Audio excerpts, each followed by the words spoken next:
What's up, y'all? It's your girl Ree. Welcome back to my channel. Come as you are. Y'all, I got a good one for y'all today. I'm not gonna keep y'all too long because I'm already running behind and I gotta go into the gym. It's late leg day. But 3 days ago marked my 4-year anniversary that I stopped smoking cigarettes. And yeah, round of applause for your girl. Pat on the back for your girl. I had a horrible habit of smoking cigarettes for 11 years. Newport box 100s. The journey has not been easy. Especially in the beginning. It was engraved in my daily routines. It was in my everyday life. It was when I woke up, I smoked in my room, I smoked in my house, I smoked in my bed, I smoked in my car, I smoked in the restroom, I smoked in the bars. That was when the bars used to let you smoke in the bars. They don't do that anymore, most of them. When I started smoking cigarettes was $4 and some change. When I stopped smoking cigarettes was $12 and some change. So needless to say, the habit had me. I didn't have the habit had me. The smell was god awful. It was in my clothes, it was in my hands. It followed me through. I started smoking, I was 18, so I was like late teens, but it followed me all through all the way up until my late 20s. From my late teens all the way up until my late 20s. And I wanted to share with y'all the ways of which that helped me stop smoking, because this world that we live in, y'all, it's very, very hard. And it's with those trials and tribulations, I know firsthand how easy it is to pick up habits that are not really conducive to you, that's not really conducive to your health, to the better version of you, to you walking in your calling, or to you being at the most optimal level of operating in your purpose and in your calling. So I just want to share with y'all the 4 ways in which helped me stop smoking. Hopefully you can take these ways, these strategies, these tips, and apply it to your own life. It doesn't necessarily have to be a cigarette habit. It could be a drinking habit. It could be a substance abuse habit. It could be drugs, sex. It could be any kind of habit. These are just the 4 ways that help me really kick this habit, y'all, of smoking cigarettes after 11 years. So get your pen, get your pad, get your paper, get locked and loaded, y'all. Here we go. All right, so these aren't in any specific order, y'all, but one thing that helped me stop smoking is I got real with myself. Like, I got really real with myself. I had to get real with myself. And with that, what I mean by getting real with myself, I had to become aware and start reflecting on why I was doing what I was doing, why I had the habit of smoking in the first place. Why was I choosing to put toxins into my body that were counteractive to what I knew? Why did I have this habit? Where did it come from? And in that piece of reflecting, I had to really start asking myself, did I love myself? Did what I was doing, was it aligned with where God was taking me, what he said he promised me, and what I knew about myself thus far? When I quit 4 years ago, I'm a health professional, and I'm in this profession, I'm educating and I'm teaching people the value of health. And why didn't I have this for myself was beyond me. So that piece alone, that reflective piece alone, me getting real with myself alone, really put me in a position, put me in a state, in a space of really looking at my choices. You know, and as we get older, scratch that. This ain't got nothing to do with age. The more time, the more experience we have, with life in general, we learn. And the more I learn, the more value I see in the ability to make wise choices. And with that, you have to be aware. You have to be able to look back or look at your life and say, why am I doing what I'm doing? You got to check yourself on your intentions of why you're doing what you're doing. And if it's not adding up to the results that you want, you have to be wise enough to say, okay, where's the gap? What's the gap between what I want and why I'm doing what I'm doing? And how can I make the two align? How can I get from point A to point B in alignment with what I see for myself? So that reflection piece was very pertinent, very prevalent to me being able just to kick the habit. It helped me to be able to, one, make the decision, all right, I don't want to do this anymore. To be able to come to that point, I had to reflect on. I had to be aware of. I had to, be able to look and say what I want and what I'm doing ain't adding up. So it brought me to the decision of I don't want to smoke anymore. And then it brought me to number 2 that helped me to be able to stop smoking is it helped me to start thinking of some ways of trying to stop smoking. Like, ultimately, it starts with a decision, but then we have to set ourselves up to try different things that is going to ultimately get us to where we want to go, to get us to the outcomes that we want, to get us the results that we want. We have to be able to try different things.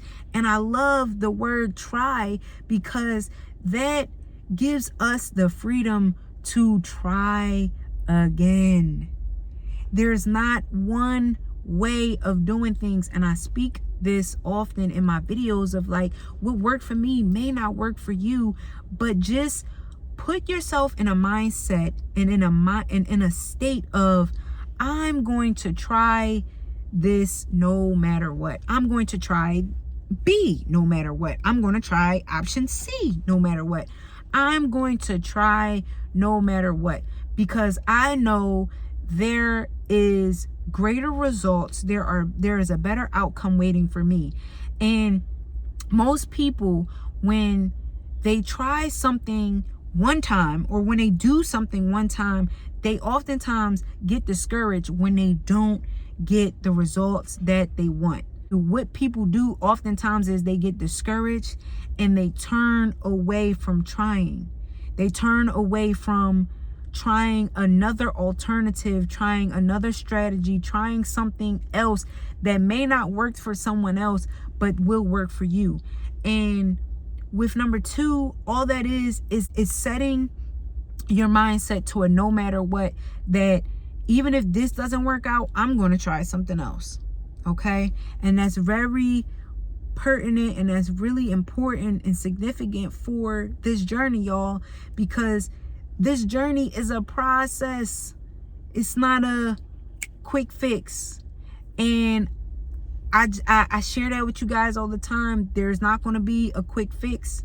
Anything that I'm teaching you guys for the application, for the long run, for the long-term results that you want, there's no quick fixes. We have to get out of the mindset of, I need this right now, or that's it.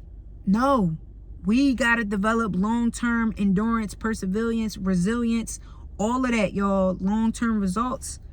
Because that's really where optimization comes from. That really what a better you looks like is long term. It's continuously growing. It's continuously evolving. It's that continuous evolution of becoming the best version of yourself. There's no, we don't stop. We don't stop. We don't stop growing. We don't stop evolving. All right. So number 2 is to keep trying different things. I kept trying different things. I kept looking for opportunities to quit. I kept looking for different ways of putting down the habit of smoking. So what worked for me was I tried several different things, meaning I was in a hospital for a few days. That gave me, and they don't let you out the hospital to stop smoking. So that gave me the opportunity to one, see that I actually can live without a cigarette. Like, after you smoke for so long, you become one with the habit. The habit becomes one with you. It's who you are. It's what you do. It's what you do. You are what you do. Like, you are pretty much a consumption of what you do, the choices that you make. So,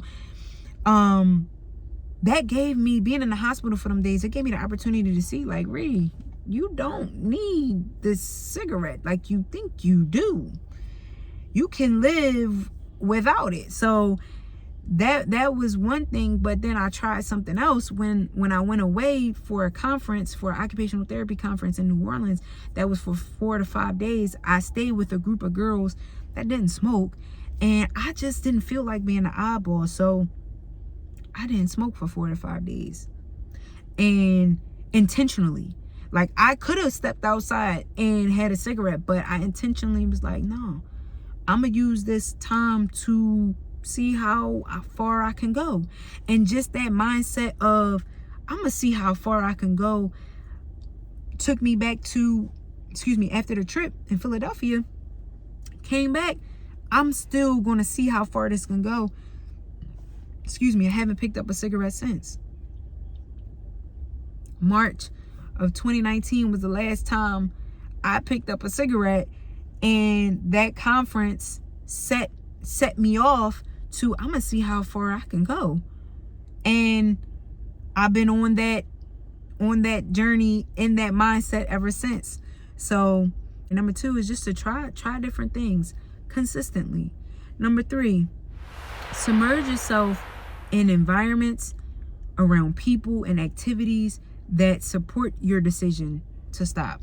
I surrounded myself around people, places, things, activities that allowed me to ultimately reject smoking.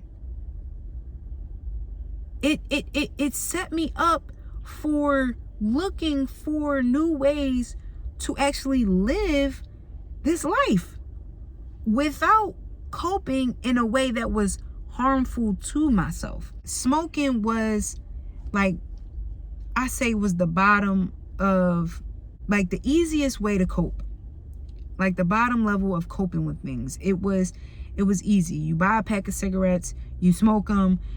It somewhat eases your stress, but not really. And with that, it came with other habits that you pick up. You pick up drinking, and I lived a life that's all I seen growing up. That's all I seen growing up.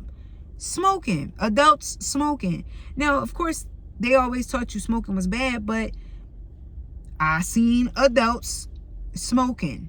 So that set the tone for me to adopting when life hits you, when stress hits you, when things don't really go your way, or when you're feeling some kind of way, this is how you cope. You pick up a cigarette, and this is what you do. But when I intentionally started submerging myself around people, places, and things that did not smoke, it helped me develop a mindset, a habit of, and a mechanism, a coping mechanism of, what other way can I relieve my stress? It helped me, it started facing me in a direction of, thinking opposite to what I already knew that wasn't good for me, to how else can I deal with this stress?